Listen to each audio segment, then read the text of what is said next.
On this gorgeous sunny day of 5th of March 2025, we welcome you to the 31st edition of a Podful of Saints for the 2024-25 season. We have there Lee Wood showing us all up, quite magnificently dressed. I do what I can, my friend. This is the new Clash kit for next year. So, Rudy and Week bitches, here we go. Yes, Jacob.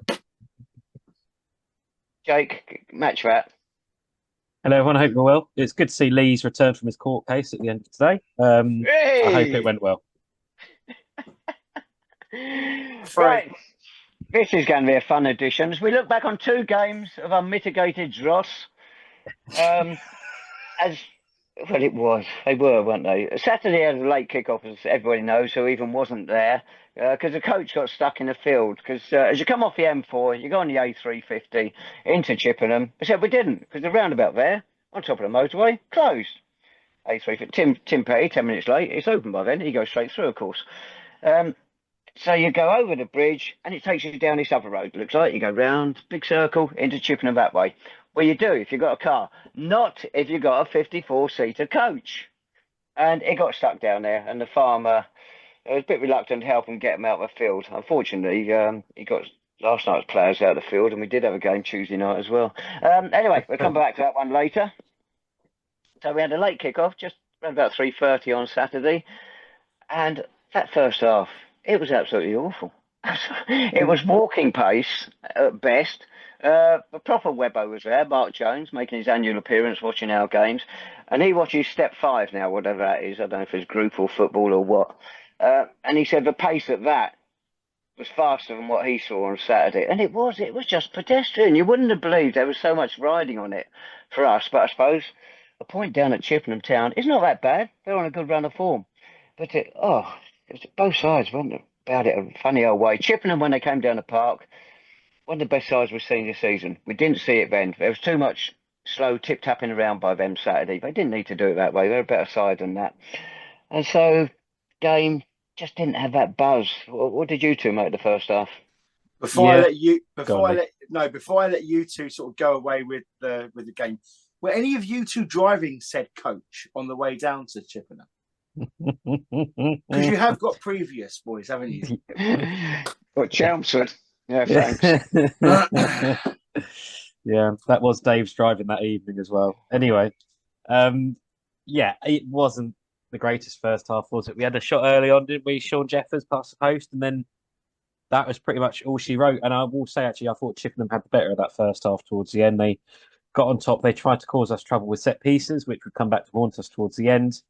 And yeah, it wasn't the most exciting first half display, but I think it's first half display a lot of us suspected may happen when going down to Chippenham. They've been in really good form lately. Their home form's not been great, but generally they've been one of the informed sides in the division.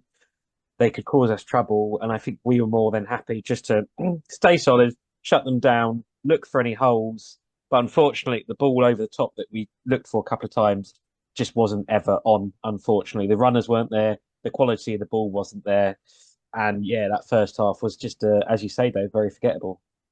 Yeah, I agree with you. That chance for Sean Jeffers, it's the sort of thing you'd expect him to get on target, and he placed it. It looked beautiful, didn't it? But it just went the wrong side of the post. A goal up in, 3 or 4 minutes, that would have been a great start for us.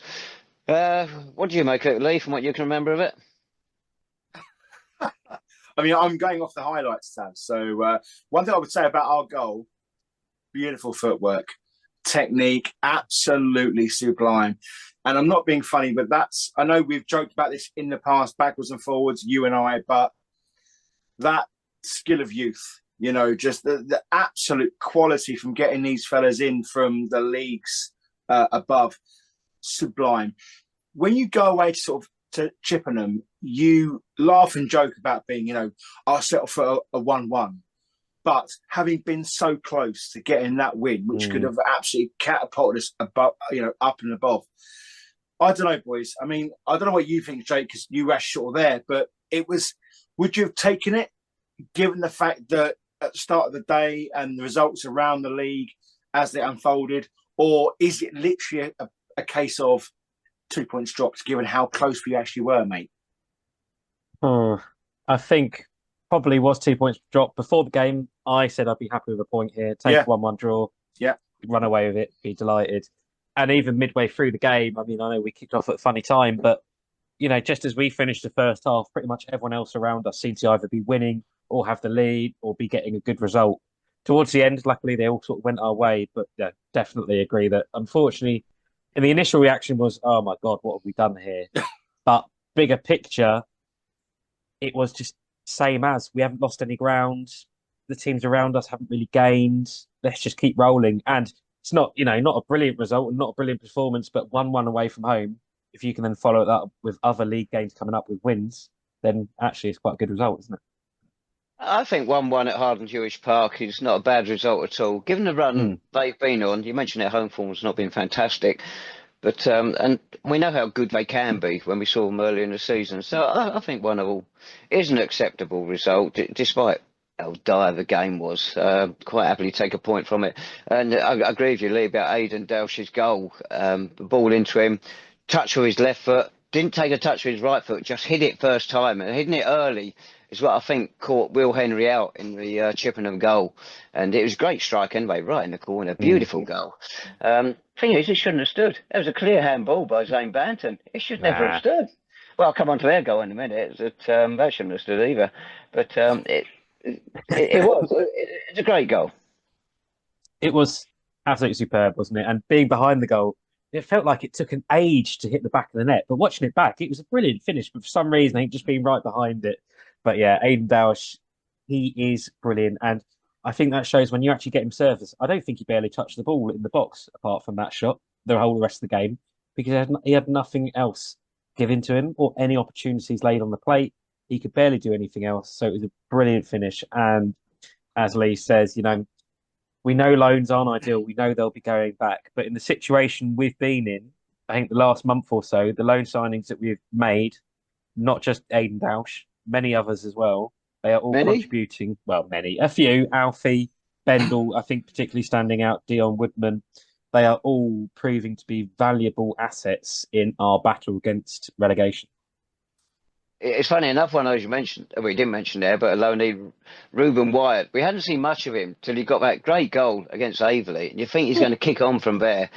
When he came on Saturday, he was awful. Everything he touched went wrong, unfortunately, for him. It was just one of those days, just nothing went right for him. And so he needs to find a bit of consistency and then maybe establish himself a bit. Their goal, Lee alluded to it.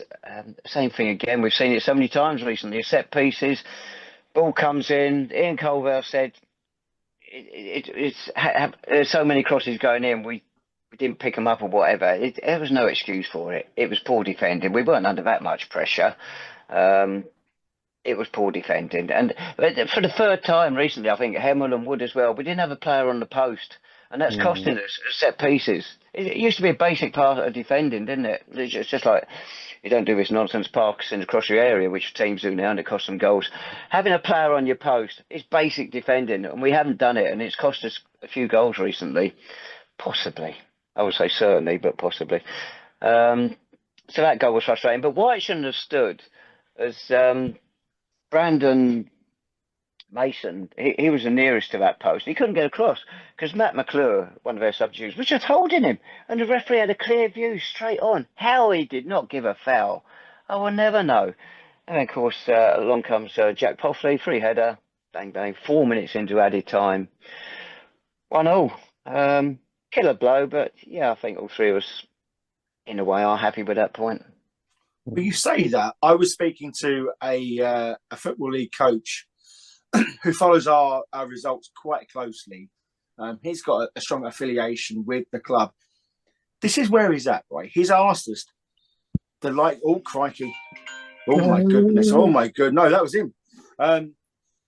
He's asked us, is the likes of the games against sort of Chippenham as well and Hemel, those last minute sort of goals that are they going to cost us big time, or have we got enough in our tank to sort of really kick on now? Because ultimately, we're all saying yes, 1-1 before the game against Chippenham, and we'd take a point away in a derby against Hemel, but we're not getting those results now. So, is it really are we really on the trajectory that we want to be, or are there still enough games left in the season for us to get out of it? I'm convinced we're not going down. I'm convinced we are going to stay up. Well, you've changed your tune, me old fruit, haven't you? Because about a month ago we were down. Well, statistically and historically, as I keep saying, and somebody mentioned it last night, we were. But it looks like a low number of points could get you out of trouble this season, which is working in our favour. But I think we're going to be okay. But on that thing about the late goals, the 90th minute and onwards, because obviously you can go on to about 112 minutes, the way things are going nowadays. The goals from in that 90th minute and onwards we picked up an extra 3 points. One at Worthing, then the win over Slough. So 3 extra points we got from those 2 games. But the late goals have cost us 8 points so far this season. Stats. Love a stat. Love a There you go. It is hurting us quite a bit, those late goals. And when it's basic defending from not picking up from set pieces, they're avoidable.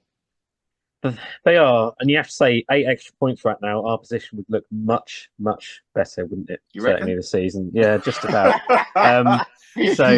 But I agree with set pieces, and I think what worries me is it's become a bit of a concern in the last month or so again, hasn't it? I thought before that, we'd settled down defensively on set pieces, but just again, a bit of a weakness there, and we know teams are going to target us. Upcoming teams. One fan messaged me on Monday saying, I'm confident about the upcoming games, but I'm just worried if they just launch 10, 15 balls into our box, are we going to be able to defend them? So it's certainly things fans starting to worry about. And I also think on that goal, Dave, what do you think of MJ? Quite a few fans came to me initially and said MJ's a bit responsible. And I'm the goalkeepers union, if I can loosely say that. Very loose. Very loose. And I do just think that maybe should he have stayed on his line potentially because he just lost the flight of the ball, didn't he? But maybe that's being ultra critical. I don't blame him for that one, actually. Also, five-a-side goalkeepers union, Jake, going back a few years, admittedly, but we didn't have many crosses to deal with in that either. No, I wouldn't blame him for that one. What I would say though is that Jake fills the goal in 5-a-side, so the chances of the ball going in is very, very slim. But also, he fills it in 11-a-side. Yeah, thank you. Thank you very much. I wasn't going to go there, Jake. I wasn't going to go there, buddy. But listen, what I would say is that in MJ, you want your keeper to be commanding, don't you? And when it comes off, you're lauding him, aren't you? Because he's being commanding, he's being strong, he's being brave. When it doesn't quite come off, you're absolutely giving him pelters. I mean, at this level, you're not going to get it right every single time. But I would always want. I mean, look, you're dissecting like minuscule moments of time. Ultimately, the game should have been done and dusted long before then. But look, it's a point on the road, a very difficult place to sort of go. We'll take it for now. Let's just hope further down the line, maybe a month or two, we're not costing. That's not going to sort of cost us. I think it was an excellent corner, and the credit goes to them, Chippenham for it. And the finger of suspicion is pointed at our marking, which was AWOL, wasn't it? Anyway, that game, by the way, is the 18th time this season we scored once in a league game, just one solitary goal. The record is 19, which we did in 72, 73 and 91, 92. So, beautiful. If we've got nothing else to do Saturday, we can try and equal that record. Just get one goal. Anything else we take from that game? No.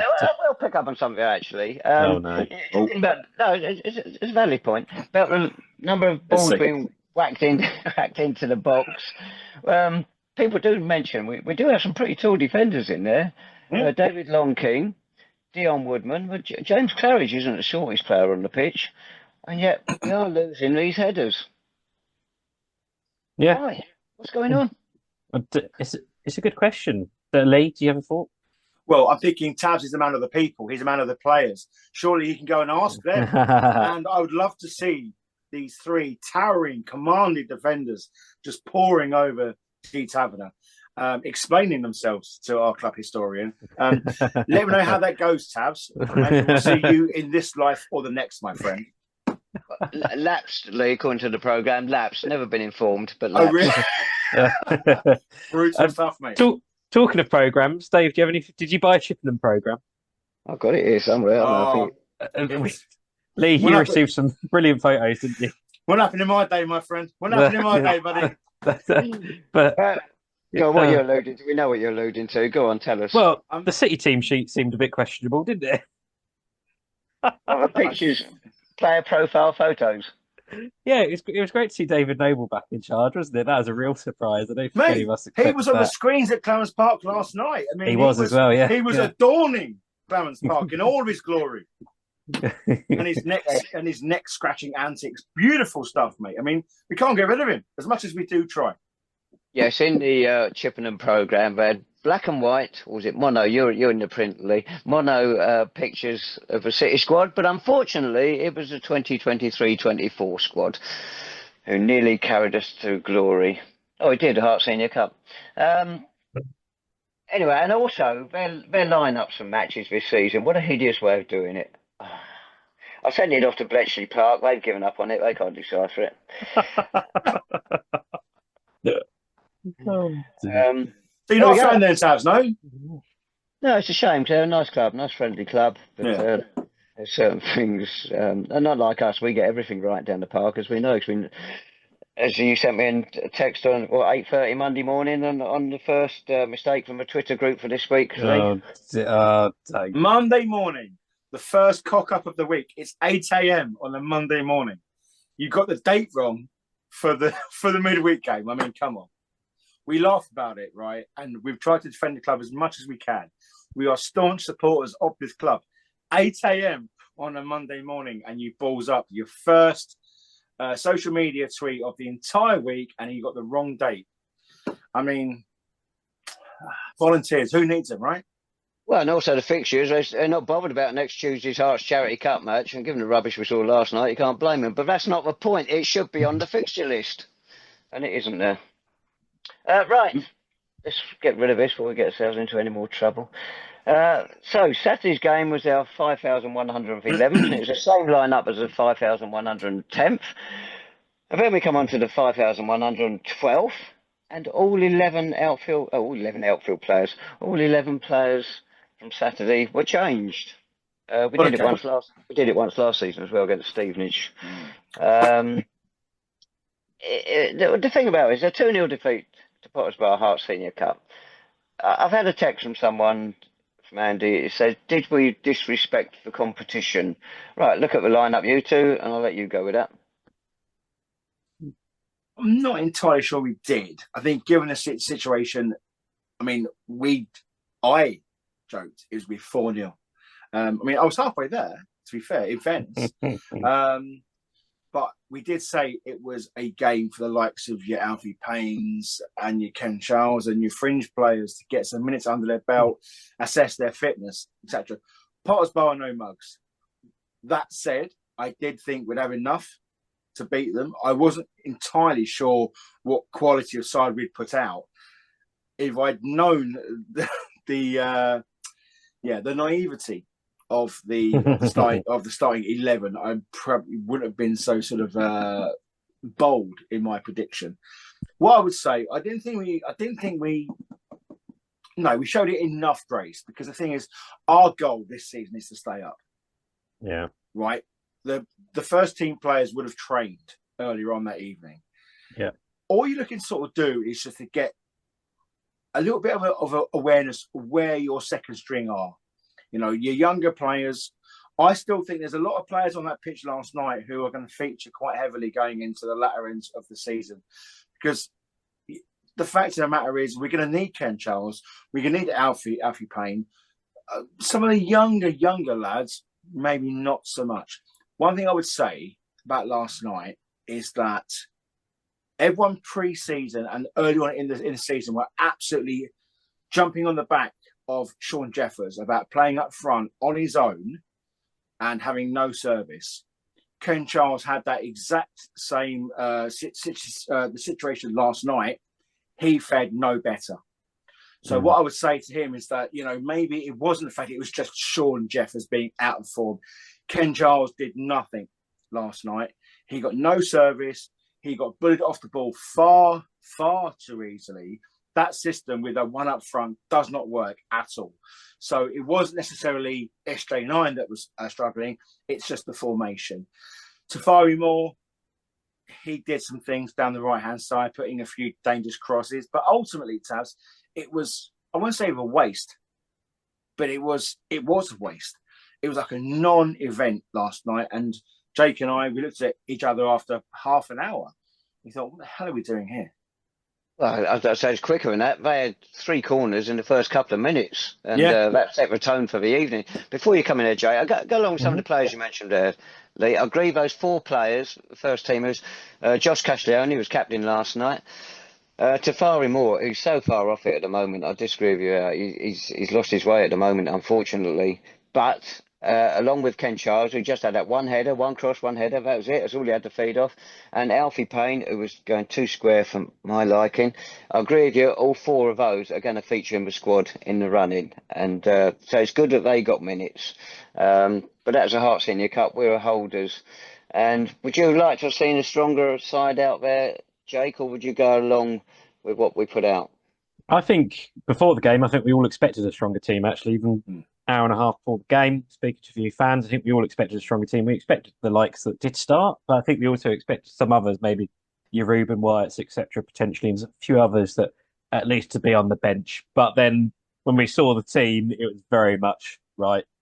Every other first teamer has had full training tonight. Go home, get yourself sorted, get ready for Thursday's training session. Don't worry about tonight's game. And I do understand that from the perspective of the managers. The management team's been brought in to keep us up this season. They're not too worried about the cups.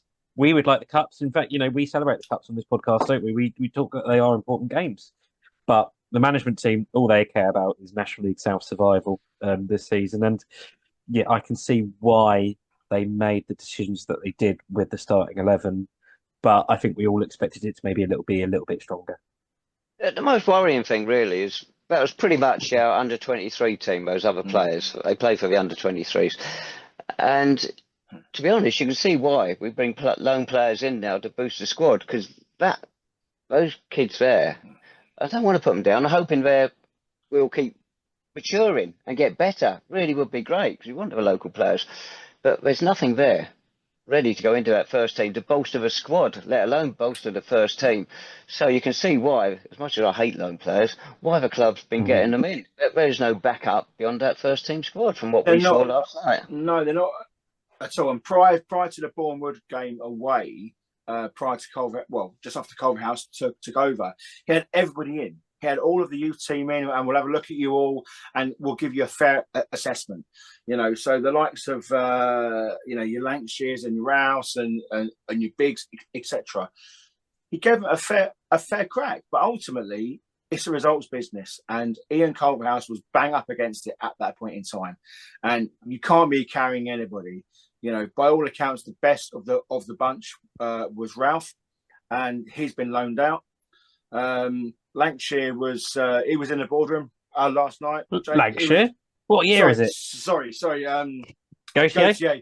Gauthier was in the boardroom eating his chicken George. There seemed to be a resignment, the fact that it was just going to go through the paces last night. Almost we expected to be sort of second best. We expected to lose last night, and it was sort of going through the paces. And the lads on the pitch, they tried hard, and they gave it a good go, but it simply wasn't good enough. And to your point, Taz, Bastock was there and Joe was there looking at it all. There's nothing there to report back to Ian about, really. There's no one there who's covered themselves in glory. That was a prime opportunity for someone just to step up and say, well, you know what, you've got 8 or 9 games left to sort of go. I can play a part in that role. I can help us, keep us up. But ultimately, we were second best in every single. But credit to Potter's Bar. I think I did them a disservice last week, suggesting that they were perhaps not on the same level as us. They were on the same level and above some, because the effort that they put in, they wanted that. They wanted to win. They earned that win 100%. And quite frankly, 2-0 flattered us, if I'm honest, because they took their foot off the pedal in the start of the second half, and you know what? But look, we're not disrespecting the cup. Jake is absolutely spot on. We do like the cups, but I would absolutely forgo those, mate, to cement our place in the National League South for next year, and that's what we had to sort of concentrate on. In a way, I feel sorry for those youngsters because they are playing to a pre-programmed way, set in their way from the coaches. You are going to keep possession. You're going to pass across there. You are going to go backwards. We saw it at the start of the season with David Noble. It doesn't work. It got us into big trouble. And these kids are playing exactly the same way. How can you enjoy the football? You want to go. You want to play entertaining football. You want to attack. You want to score. You want to win. The way they played last night, that's not going to happen much. Well down, I wouldn't say well down, but they're not in a great position in their league. And I know it's an education for them rather than winning and whatnot, but I don't like the education they're getting. That's not the way I want to see football played. And the people who are around the pitch, their comments last night, they don't want to see it played that way either. They want to see a team trying to win a game. Yeah, I think that's fair. And I thought actually noticeable that Alfie Payne wasn't great last night, was he? But he was probably the only man that was looking up to get some long balls forward to fire more on that right-hand side in the first half, and that was it really. Everything else was on the ground, wasn't it? I think there was one. Well, was there another ball in for Tafari Moore or someone else that set up one of the youngsters for quite a vicious half volley that just went past the post? That was all right, but aside from that, yeah, it wasn't the most entertaining game, was it? And Potter's Bar deserved it, and I think Lee's point about Ken Charles, the whole him not having much service. I think you're right, Dave. He didn't have much service. But I think what was a slight worry to me was there was a couple of times where he burst through all the ball over the top, looked like he'd got there, and the defender just stepped in front or just out-muscled him. So I think there was a couple of times then I think you can tell that Charles is still a little bit of a way from fitness. But one thing he has, or he had in his Arsenal, was his pace, right? That's what set him aside from everyone else in our attacking Arsenal. And that's, I mean, to be fair, you're getting roasted by step 5 or whatever it is, defenders. Ken Childs should be absolutely roasting those players.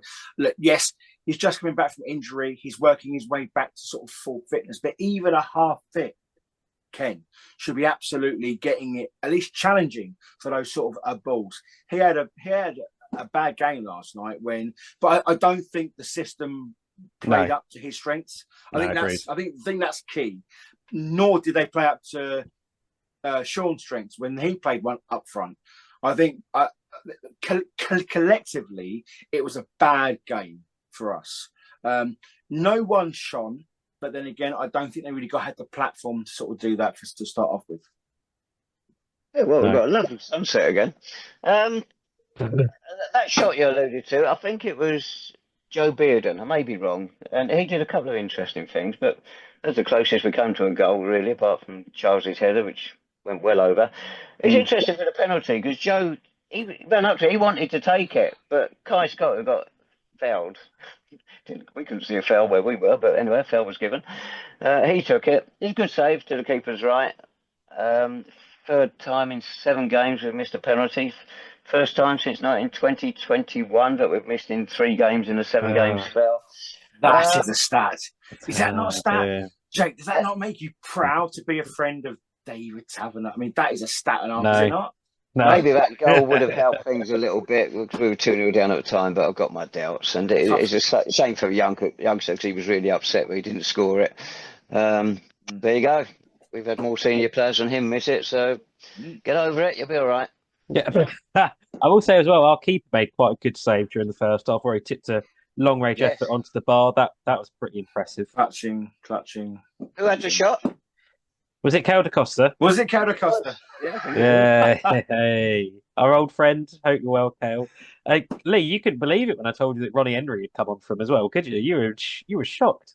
And the geezer's got to be 58, isn't he? Seriously. I mean, he won the conference with Luton, and I'm pretty sure he was like 35 then. Stevenage, legend. But then, to be fair, you just got to sort of turn up and pay your council tax, and you're a legend in Stevenage. So I'm not entirely sure that's sort of. But I mean, listen. I mean, fair play to him. I mean, if that's the sort of level he wants to grace us at, then yeah, okay. Well, he played for them when they outplayed us in the first game of the season. When they outplayed us and lost, I should say. He played the whole game that day. He didn't need to last night. Yeah, but that game was more important. We won that day. We won the silverware last night. Yay! Heritage Cup. We've got a massive preview of that one in a minute. Anyway, Castiglione last night became our 7th captain of the season. I haven't looked to see if it's a record. I don't suppose I've got that thing anyway, but it's pretty good going. Be our turn soon. Very sad to see the Senior Cup go. As you say, supporters like it. But there you go. Right, can we put that one to bed? I think so, yeah. Right, we've got a rather more important game, it must be said, on Saturday. And I think there might be some more team changes for that one. I don't think Ian's going to go with the same 11. Weymouth are at Chelmsford Park. Funny enough, they're 3 games unbeaten now. We wrote them off last week as gone, and I think we're going to stick with that. They've got too much to do in a little time. They've not kept a clean sheet in their last 13 league games, but had a good draw in their last away game, having lost the previous 6. Since we drew down at Radipole Lane, I've got a new manager, Warren Feeney. In his 16 league games, 2 wins. I say unbeaten in the last 3. What's in Culverhouse? Is it 4 wins in 17? Something like that. He's had a few more. And of course, his record's been better the longer he's gone on. Weymouth, it's a win, isn't it? Nothing else will suffice. Has to be. Simply has to be, especially after that draw at Chippenham. Can't afford to not win on Saturday. Dave, you're making me nervous by saying they're 3 games unbeaten. I wish you hadn't mentioned that. But otherwise, I think we've just got to go into it with full confidence, full ability in ourselves, or belief in ourselves, and belief in our ability to replicate the sort of display that we're putting against Aveley recently at home. We need early goals. I think if we get early goals, then that just relaxes things, doesn't it? But it is unfortunately must win. Not that we want to put the pressure on too much. Of course we do. Or maybe it's not a must win then, Lee, is it? We just go out and have a good time. It's a must win for so many, many reasons, Tabs. I think, irrespective of the result at Chippenham, this is a must win. I think you have to capitalise on your home games, absolutely. Listen, Weymouth, 3 games unbeaten or whatever it is, they're down there for a reason. Warren Feeney, yes, is a seasoned pro, ex-international player, but he can only sort of do so much with the canvas he's been given. Ultimately, he's going to come to Clarence Park knowing he's going to be up against a test. My only fear is this: we are not ready for the challenge, because they are a wounded animal. They're bottom, and they're not going to have a lot of quality or class, but they're going to have a lot of fight and spirit, and we have to match that from the absolute off. And if we're not on it, I think the longer it goes on without a goal, early goal, it kills it. We absolutely run over them big time. Early goal is an absolute must. If that isn't the case, it sort of drags on late into the first half, maybe even as early part of the second half. It's just so frustrating, because the thing is, now we're at the business end of this season, boys, and we need to start getting results. However they may happen, the goals are going to come off of someone's left cheek or whatever. We need to get that win, and Saturday is the absolute must. You talk about 6-pointers, and we spoke about them earlier on in the season. Saturday is a must win for all levels. Yes, you're talking about points we need. You go back to when Ian Culverhouse came in, he had those 4 games at the start, which are a blooming awful first 4 games you could have. But his record now, 17 games, 20 points. He's got it above a point a game. So from where we were, he's turned this losing side, struggling side, a few draws in there, obviously, into one that is edging in the right direction. And I'm pretty confident Saturday's going to go right. Weymouth have had 5 sending off this season, 4 players. Charlie Rowan has gone twice. You may remember a few years ago when he played for Oxford City against us and got sent off. So he doesn't like seeing the end of the games. We got one like that as well, but he goes for a different reason. But anyway, there you go. That's just an aside there. David. Can you? But can you see any situation where we don't win on Saturday? No, no, I'm going for a 4-0. Jacob? I think if we, I don't know, have a man sent off early, then I'll be panicking. All this talk of red cards, but no. Otherwise, should be a good win in the sunshine, good crowd. Clarence Park will be Just busy. given how shit A we were, and all right, they half the path towards in like the start of the second half. But even then, they were a poor side. The first 2 or 3 minutes, that ball went out for a throw in when there was no one anywhere near him. And Weymouth are worse than that, statistically. So you're thinking it's 3 points, but we have to turn up there, boys, because we've been to games like this before where we need to win games, and we've just not sort of turned up, and we've just dragged it out and ground it out. But if we start strong, then there's only going to be one winner on Saturday. Weymouth are above Aveley in the league by Whatever. 4 goal difference. Brilliant. Try not to get too excited. Right, go on then, Lee. You've waxed lyrically about how we're going to annihilate them. How many? I don't think it's going to be as emphatic as we would hope, should we say. I'm going to go for a 2-0 win, but a comfortable 2-0 win. Right, and which fence are you sitting on this week, Jake? Hey, I said 1-1 last week, and that was correct, wasn't it? No, I said 1-1, didn't I? You went 2-1 win last night. No, you went for a 2-1. You went for a 2-1 win last Saturday, Lee. But did I say 1-1 for Chippenham? Don't worry about that. We're talking about Weymouth now. Get in. Yeah, Weymouth. I think my only concern is those balls into the box. So I'm going to go 3-1 Saints. You've both got us down as conceding a goal. No, Lee I said went 2-0. That means 2-0. Sorry. Oh, dear. You can't get started. Right, we've actually got 3 games to review. The third one takes about 3 seconds. We have Chelmsford on Monday. As has been mentioned, we've had an interesting journey back there in the past, haven't we, Jake? 3 years ago. We'll skip over that one. They are supremely inconsistent at the moment, and Robbie Simpson, the manager, announced he's going at the end of the season. Angela Harrop, who took Braintree into Conference National, he will be taking over. So what are we doing? It's a rotten time for the players when the manager's going. It's a great time to be playing them for other teams, you would have thought. Oh, well, especially if that's us, definitely. I think, yeah, I do agree. I think Chelmsford, they've like us, but we've been on another level, haven't we? But I think a lot of people thought that they'd go on and be again playoff chasing this season, but it just hasn't been. They've been so inconsistent, have they? They've got new owners there, and they're showing a lot of ambition now in terms of the appointment of Angelo Harrop going full time. Well, they've gone part full time this season. They increased their budget in the summer, but it just hasn't worked. And as you say, hopefully we can capitalise. It's just who wants to be going to Chelmsford on a Monday night? It's not the most appealing of places, is it? That's the biggest thing about Monday. But I think it's a quick turnaround. So I think we'll see a bit of rotation Monday potentially. But we've just got to go there again, confident and try and take control of the game early on, which would be really, really good.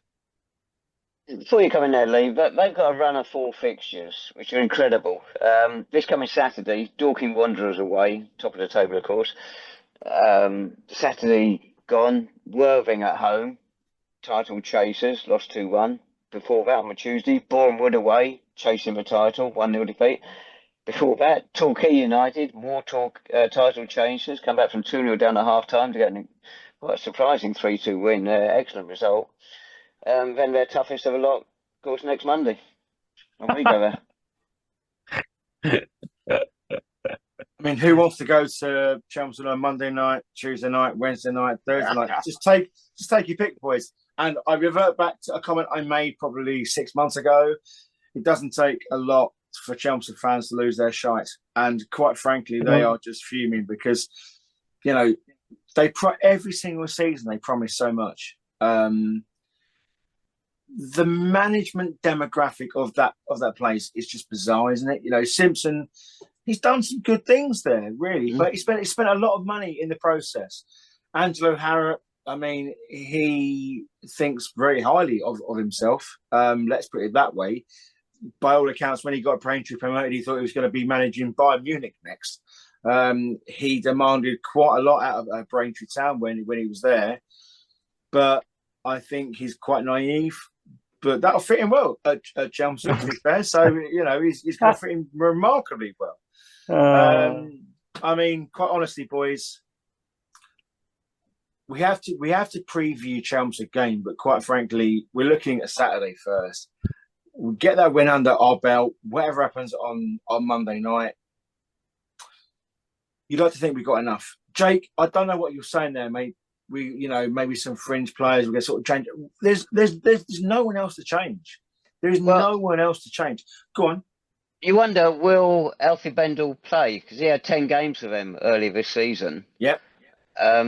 So I can't see any reason why. It is with Colchester, isn't it? Why they would stop him playing in that game. And Sean Jeffers, old club of his, he's got a good record against them.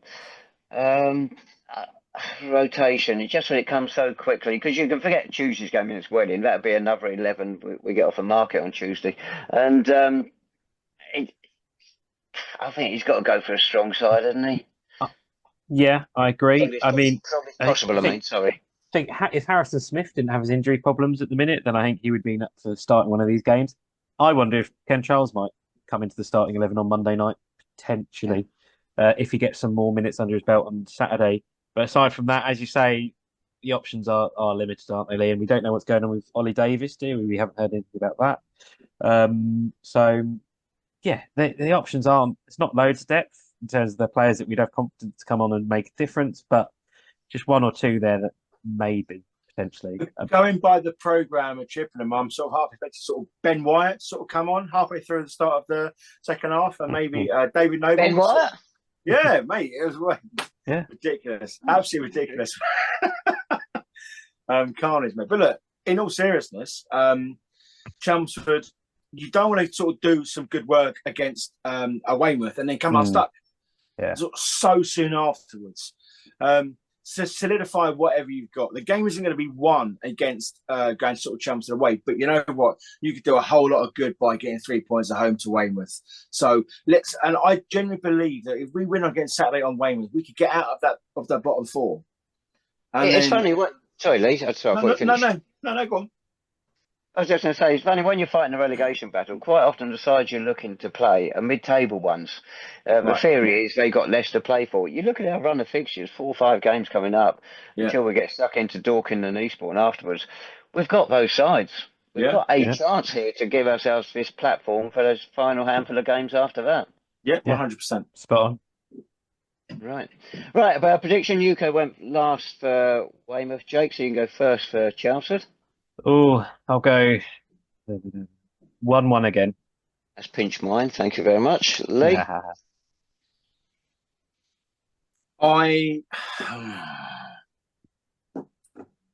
It's difficult, fellas, and I'm quite wary about Chelmsford away on a Monday night or Tuesday night or Thursday night. I'm going to go for, reluctantly, 2-1 Saints. 2-1 win? Yeah, why not? Go for it. So we had a win and a draw. Does that leave it to me to complete the set and go for the defeat? Why change the habit of a lifetime, mate, eh? Excuse me, Suck it up. I've gone for 3-0 and 4-0 2 games leading up to that. All right, then. No, we go for either 0-0 or 2-2. Oh, we go for 0-0.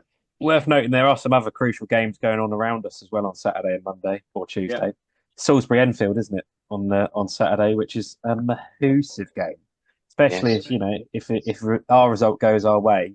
Meanwhile, Welling have got Truro away, not the easiest of places, is it?